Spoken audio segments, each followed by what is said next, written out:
곽수종의 뉴스 정면 승부. 곽수종의 뉴스 정면 승부.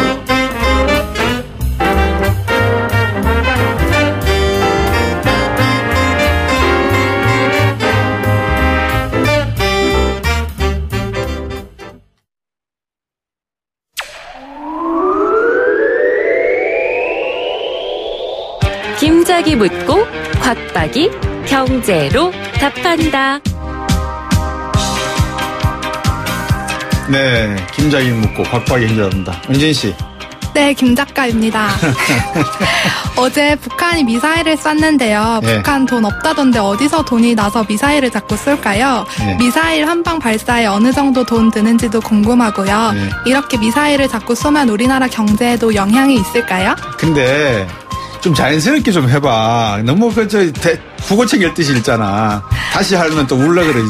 제 처음이라서 우리 김은진 작가가 저한테 이제 이 곽수종의 한 방을 경제적 남자로 이렇게 바꿔서 한번 해보자 그래서 오늘 김작이 묻고 곽박이 답한다 첫째 시간입니다. 그래서 우리 은진 씨가 저한테 물었는데 질문 내용은 북한이 미사일을 뻥뻥 쌓아 올린대요. 근데 돈이 얼마나 드는데 북한 난민들 다 지금 북한 주민들이 식량난으로 어렵다는데 왜 북한 난민들 저 주민들 안 돕고 미사일 쏘냐 이거 아니겠어요, 그죠? 그렇죠. 네, 그걸 저한테 물으면 제가 어떻게 답을 해요? 전 국방 전문가도 아닌데. 근데 은진 씨 집에 있는 라면 아니요, 집에서 가지고 있는 여러 가지 폐품으로 뭘 만들면 돈이 들어요, 안 들어요?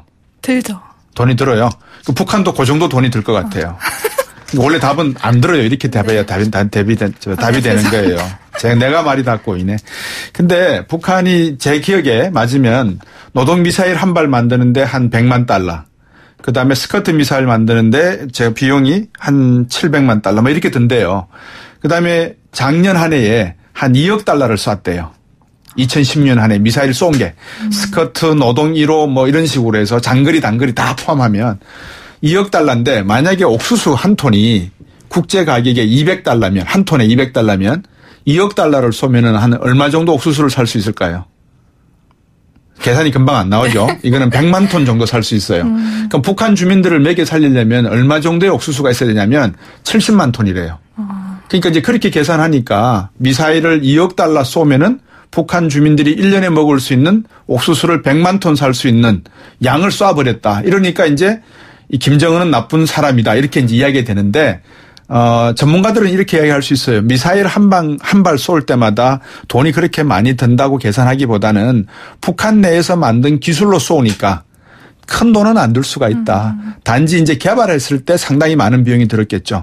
그리고 이제 미사일을 쏠려 그러면 여러 가지 IT 기술이 같이 병합돼야 되잖아요. 이제 그러다 보니까 운영 비용이 많이 드니까 이제 이래저래 포함해서 한 2억 달러 정도 쐈다 이렇게 보시면 되고 한 100만 톤 식량 살 수 있는 가격이다 보시면 될 것 같아요. 알겠습니다. 괜찮았어요? 감사합니다. 네, 내일은 좀 더 자연스럽게 합시다. 네. 네. 곽수종의 뉴스 정면 승부. 방송 들으시고 의견 있으신 분들은 지금 바로 샵 0945, 샵 0945. 짧은 문자 50원, 긴 문자 100원이 부과되는 휴대전화 문자 메시지를 보내주세요. 오늘 들으신 방송은 YTN 라디오 홈페이지와 곽수종의 뉴스 정면 승부 팟캐스트를 통해 다시 확인할 수 있습니다.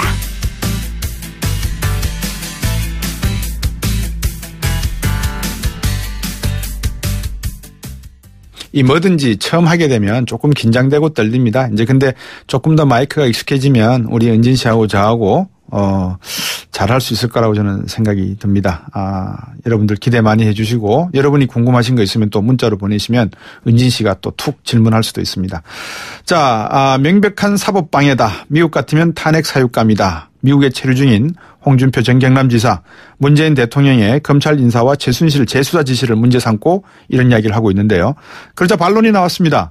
홍준표 전 지사의 유죄 정황을 알고 있다. 더불어민주당 민병도 의원의 말씀이었습니다. 홍준표 저격수입니다.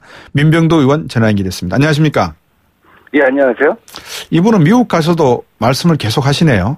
쉬러 가신다 그러더니만. 아마 지금 흥분 상태가 좀 가시지 않은 게 아닌가. 그 돼지 발 땡땡 때문에 그렇습니까? 그건 아니. 그 대선 때 어떤 이 응원의 소리. 예. 크진 않지만 예. 일부라도 하여간 홍준표 씨를 지지했던 분들의 어떤 목소리가 지금 막 환청으로 들리고 여전히 본인이 막 그 후보인 것 같고 예. 여전히 1등을 달리는 후보랑 각을 세워야 한다는 예. 그런 흥분 상태가 지속되어 있는 것이 아닌가 하는 생각이 듭니다. 그렇군요. 이번 검찰 인사의 절차적 문제를 사실은 좀 지적을 했습니다. 청와대는 법무장관 권한대행인 이창재 차관의 제청을 거쳐서 임명했기 때문에 절차적 문제가 없다 이렇게 이야기하고 있는데 자유한국당은 계속 문제를 좀 삼고 있는 것 같아요. 뭐 이미 인사는 이제 완료가 돼서 네. 진행이 되고 있고 네. 또 이제 업무를 보고 있는 상태이죠. 네. 그리고 그 위에 이제 덮개 인사라고 할 수 있는 법무부 차관, 네. 또 검찰차장 인사까지 차차차차 진행이 되고 있고요. 네. 이러한 인사에 대한 국민 다수의 동의가 있는 것을 확인할 수 있습니다. 네. 그리고 법적으로도 지금 검찰총장이 부재한 상태에서 네. 법무부 차관의 제청을 받아야 되는 거라서 네. 문제가 없는 것으로 이해를 하고 있습니다. 아마 그렇다고 한다면 네. 정말 그 홍준표 씨가 생각하는 대로 문제가 있다고 생각한다면 네. 다수의 언론이 지금 이 상태에 대해서 문제 제기를 갖다가 하지 않고 있는 것하고는 좀 이해가 안 가죠. 그러니까 네. 대부분 다수의 언론은 국민을 대변하는 다수의 언론은 이 상태에 갖다 이 상황을 인정하고 동의하고 있다고 봅니다. 예. 제가 이제 홍준표 전 후보의 주장 내용을 먼저 여쭤보고 그다음에 이제 검찰 인사 문제를 여쭤봤던 이유가 이 검찰 개혁, 검찰의 인사가 사실은 예봉이 여러 가지 이야기들을 지금 뭐 다 포함을 하고 있다 이렇게 청취자분들도 이해하시고 계실 것 같은데 홍준표 지사 같은 경우에는 전 지사 같은 경우에는 재수사 문제가 남아 있지 않습니까? 그죠? 우선 법원의 판결 문제가 남아있고요. 남아있죠. 예. 1심 재판부. 법원의 대법원 판결이 남아있는데, 네. 항소심에서는 1심을 뒤엎고 이제 무죄 선고를 했단 말이에요. 네. 약간 미진한 부분이 있어서 그렇게 판결했는지 모르지만 일단 항소심 판결은 문제가 있다고 봅니다. 아마 예. 대법원에서는 제대로 된 판결을 할 거라고 생각합니다. 예. 그러나 그럼에도 불구하고 다수의 국민들은 이 홍준표 씨 지난번에 네. 그 1억 원 정치자금 수수에 대해서 유죄일 거라고 예. 사자가 돌아가신 분이 예. 유서했으면서 거짓말을 했을 리는 없을 것이다 하는 그 생각을 갖고 있는 것이죠. 예. 그래서 그 부분에 대해서 좀 보완 수사해서라도 네. 검찰이 진실을 밝힐 의지가 있다고 한다면 예. 저는 제가 알고 있는 여러 가지 정원과 또 전원들 갖다가 제공할 용의가 있고요. 야, 또 예. 그거 이외에도 예. 그 지난번 그 사건 당시에 예.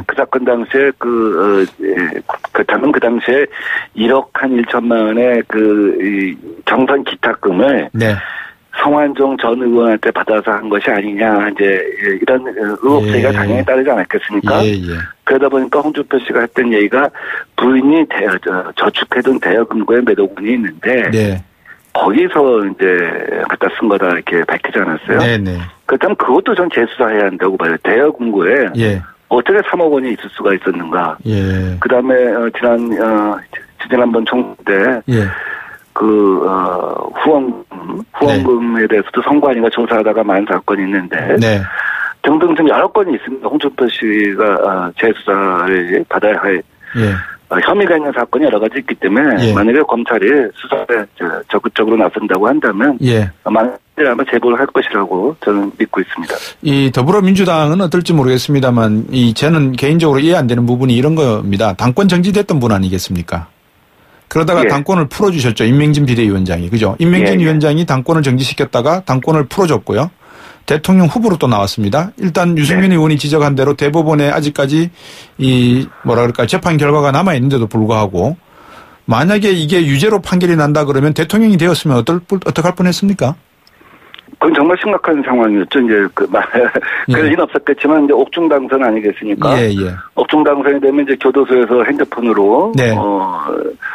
미일 중로 정상하고 전화정상 회담을 했어야 한다는 것이고요. 예. NSC도 교도소에서 수집을 했어야 한다는 얘기인데 예. 정말 그 정상적인 정당이라고 한다면 그 당시에 그러니까요. 당원권 정지를 해제해 주는 것은 있을 수 없다고 봅니다. 또 아울러 네. 지금 본인이나 일부 의원들이 예. 홍준표 씨가 이번에 당대표를 해야 한다고 연판을 돌리고 있다고 하는데 예. 이건 정말 저는 독배를 하시는 거라고 생각합니다. 예. 지난번에 홍준표 씨가 나와서 한 20%의 지지를 얻은 것을 보고 네. 저 사람을 우리 당대표로 하면 예. 보수 정당이 재건될 것이다 이렇게 믿는 예. 흐름이 일부에서 있는 것으로 보이는데 네. 정말 그렇게 하다가 우리나라 보수 정당이 재건할 가능성 자체를 스스로 완전히 박차버리는 것이다라고 봅니다. 네. 정말 그 독배를 계속 마신다고 한다면 네. 자유한국당은 또 우리나라 보수 정당은 재기 자체가 불가능하다 이렇게 저는 생각합니다. 세상이 얼마나 바뀌었는지 더불어민주당의 민병두 의원께서 보수를 걱정해주고 계시네요. 홍준표 전 지사가 자유한국당에 당권 도전한다는 말씀 아까 조금 주셨는데, 자유한국당이 정말 이거는 좀 보수가 이건 너무 좀 심한 거 아닌가 이런 말씀들을 들을만 하겠습니다. 그죠? 그렇죠. 지금 이분들은 예. 대선 당시에 한 20여 % 얻은 것을 예. 보수의 희망이라고 생각하는 거죠. 보수의 자산이라고 생각하는 거죠. 그러니까요. 그래서 그것은 계속될 것이라고 믿는 겁니다. 네, 네. 그런데 네. 이 대선 이후에 네. 또 새로운 어떤 정치 구도, 정치판이 형성되어 있는 것이죠. 정치 환경이. 예, 예. 그렇다고 한다면 이 정치 환경에 적응을 하고 진화를 해야지만 되는 것이죠. 네. 지금 제가 걱정할 상황은 아니지만 만약에 이 상태로 간다고 한다면 내년 지방선거에서 네. 자유한국당은 네. 존재 자체가 사라질 수도 있습니다. 대선 때는 투표율이 78% 이 정도 되니까 네네. 그나마 20몇 %의 득표율을 가질 수 있었지만 네. 지방선거는 투표율이 50% 안팎 아닙니까? 그렇죠. 그렇다고 한다면 굳이 지금과 같은 상태로 네. 홍준표랑 독배 갖다 마셔가면서 네. 지금과 같은 어떤 그 내부의 분란을 갖다 반복해가면서 예. 그렇게 정치를 갖다 유지하고 또 새 정부의 출범에 네. 국정 동반자로서 때로는 건전한 비판자로서 함께하기보다는 네. 발목만 잡는다고 한다면 네. 그런 보수 정당은 아마 사라질 가능성도 있다라는 생각을 갖고 있습니다. 네. 지금 문재인 정부의 초반 정책은 아무래도 이제 개혁, 소통, 협치, 적폐청산, 이렇게 초점이 맞춰지고 있는 것 같습니다만 국민 여론은 상당히 5분 중에서 4분이 호의적인 지지를 보내고 있습니다. 그렇지만 또 한편에서는 너무 속도가 좀 빠른 거 아닌가, 좀 속도의 완급을 조절할 필요성은 있지 않나 이렇게 조심스럽게 말씀하시는 분도 계십니다. 현재까지의 속도는 가장 적절한 정도라고 저는 이해를 하고 있습니다. 네. 그러니까 국민 다수가 동의하는 것, 네. 국민이 지지할 수 있는 것, 이런 것에 기초해서 지금까지 네. 대통령이 행정 조치를 갖다가 계속하고 있는 거 아니겠습니까? 네. 그리고 이제 입법으로 할 수 있는 근본적인 개혁은 아마 2단계로 갈 것 같아요. 예. 정기국회나 개헌을 하면서 예. 이제 한꺼번에 이제 할 것 같은데 이런 과정은 굉장히 다양한 이해관계를 조율하는 거 아니겠습니까? 네. 근데 지금까지는 어떻게 보면 공공의적 다수가 개혁했으면 한 것 네. 이런 것들을 찾아서 정확하게 타겟팅을 하고 있단 말이죠. 예, 예. 그렇기 때문에 반대는 최소화하고 지지는 최대화하는 네. 미니마이징 에너미, 맥시마이징 프렌즈. 예.